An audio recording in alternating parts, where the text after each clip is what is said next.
Welcome back to Kimchi Rednecks, home kitchen and tech repository. Huh? Because we're trying out new toys. We are playing with a new toy today. We have here, got to read the name of the brand because the Vormor OCR pen scanner and reader smart pen real-time book reader scanning pen with LCD touchscreen, 112 language digital reader pen, voice language translator device speech and scan to translate. Did you get all that? So basically what that is, it's a cloud AI based translating thing. Yeah. You can do by picture, by voice, or by scan if you want to scan lines of text. So here's the box that it came in. And there it is. It comes with a USB plug so you can charge it. So you can charge it. And a user manual. So that's everything that was in the box. We actually have one that's already out that I have charged up because for some reason she bought two of them. Well, in case we're separated and we each need one. Because we know that our Korean skills are stellar. Stellar, right? Stellar?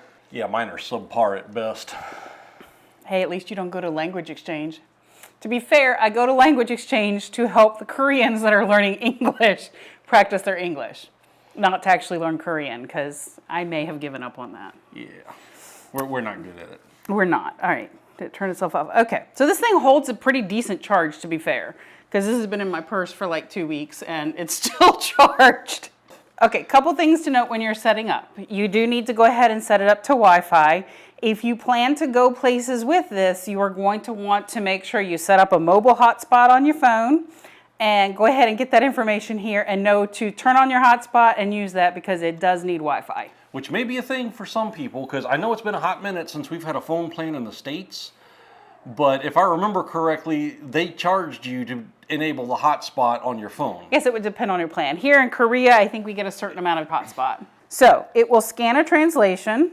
It has a Collins English dictionary, has a text reader, phonetic translation, photo translation, text excerpt, you can record. It's got a dictionary. It's got an MP3 player. But for starters, you want to go into your settings, set up your Wi-Fi. Also choose your language. You're going to have to choose your language, the one that you want it to read to you in. So obviously we speak English. We chose US English. Your user language and your target language. Yes. So we're English and we're trying to figure out Korean. It does occasionally... we're American and trying to figure out Korean, but... it does occasionally ask me to re-put in the information for what language we are wanting to translate from. So that has been an issue that I've run across, but I mean, that's literally kind of a small thing. So here is a sample. We're going to practice speaking in Korean and see. Now it has buttons on the side, which you can't really see from here, but they've got different colors on them. So one button is colored for your target language. So like it would be Korean for us. One is power. And then the other one, I guess, is for... I have no idea. If we want to translate the other way, if we want to say in English and it translate to Korean, maybe? All right, let's try that. I'm an American. 나는 미국인입니다. Yeah, it takes English and translates it to Korean. So... It even puts a little American flag on there so they know what language you're from, what American you're from. I'm going to get a picture of that to show you guys at least. Okay, so we were practicing this with Korean. Got some... We do know some Korean, y'all. It's very particular on the translation. So there are certain sounds that in Korean, the entire word can be changed on the difference of an a, an e, or an u. And to be fair, I have been in restaurants where I have said, 물 주세요, and they have looked at me like I've lost my mind, and I don't know if that's because the person actually isn't Korean, or they're completely stunned that I spoke to them in Korean, which is also possible, or once I had somebody bring me radish. To us, it sounds like we said it exactly like a Korean person said it, but one of those weird little vowel twists can change the whole word and the other person thinks you're asking for radish. I don't know. Yeah, so it does happen. But here, let's practice some Korean. 얼마예요? How much is this? Yeah. Yeah, she got it right that time. Hey, we both... That one was hard. We both practiced that phrase. Yeah. So, all right, Chuck, go for it. 미국 사람입니다. American. It's supposed to be I am an American, but it's the same gist. 사랑해요. I love you. Aww. 한국 말 못합니다. I can't speak Korean. Ha, I got it right. He's got one down. I keep messing that one up. There's a motomnida and apparently there's a matamnida. And my southern comes out and I get the matamnida. I'm sorry for all the Koreans. It's just Wow. I mean, even that was strong for me there, babe. That's as bad as today when we went and had lunch and I was teasing the owner and I was like, I'd like a chimichanga, please. At least he knew I know what I was saying. All right. One more practice? Sure. Beckman wan juseo. 1,000,001, please. All right, so we practice the English with something you know how to say in Korean. Okay. 1,000,000 won, please. 100만 개 주세요. So that was close. I can't speak Korean. 나는 한국어를 할 수 없습니다. That is totally not what I said, but But it's also a way to say it, there's apparently. multiple ways to say that in Korean, so. I don't know. 모르겠습니다. I would have said 몰라요. That's probably the more polite form. So, as we're getting back different ones than we originally said, A, there's obviously multiple ways to say something in a foreign language, and two, Korean has different levels of politeness for the same thing.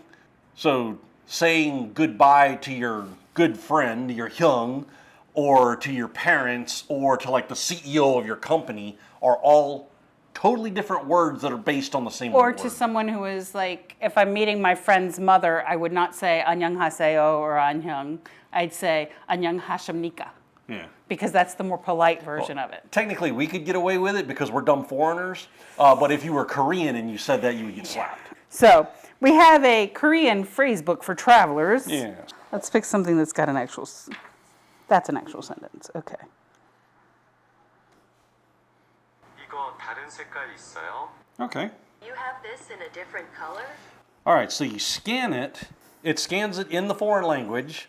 That gives you a written translation, and then gives you the option to Hear it speak originally or hear it translated. Yeah, in the original language or in the translated language.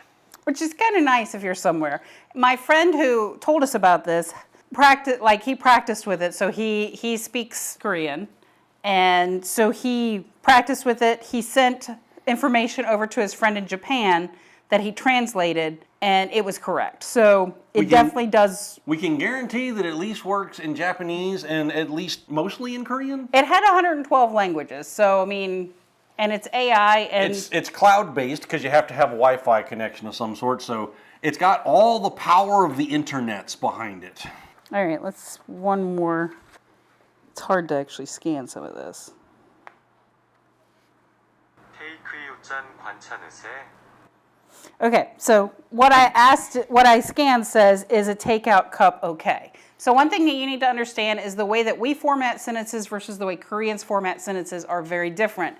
So the translation of it is, And that's You don't care about a takeaway cup? typical learning how something's localized in a foreign language.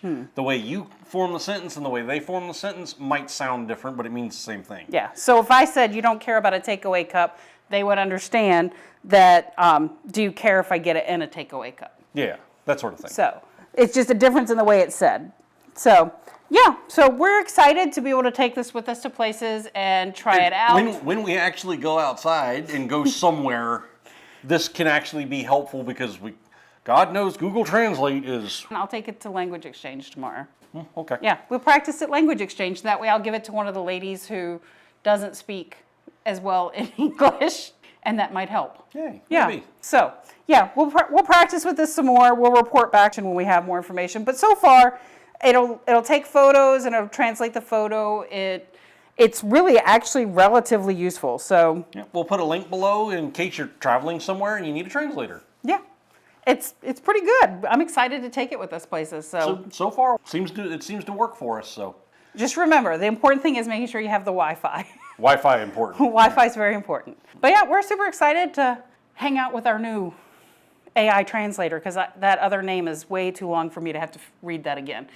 I'm calling this AI translator. I'm calling it Scanny McTranslator. Okay, this is Scanny McTranslator because Chuck names everything. You don't let me name anything. Is that because AI translator was boring? Yes. Anyway, like, subscribe, do the internet thing. See the buy us coffee link below, and You know what would have been awesome is if this translated dog speak. that would be awesome. All right, so AI translator people, I need one so that when Suki and I are talking, we speak the same language. That'd be great. Work on that. Get on that internet. We'll see y'all next time. Bye.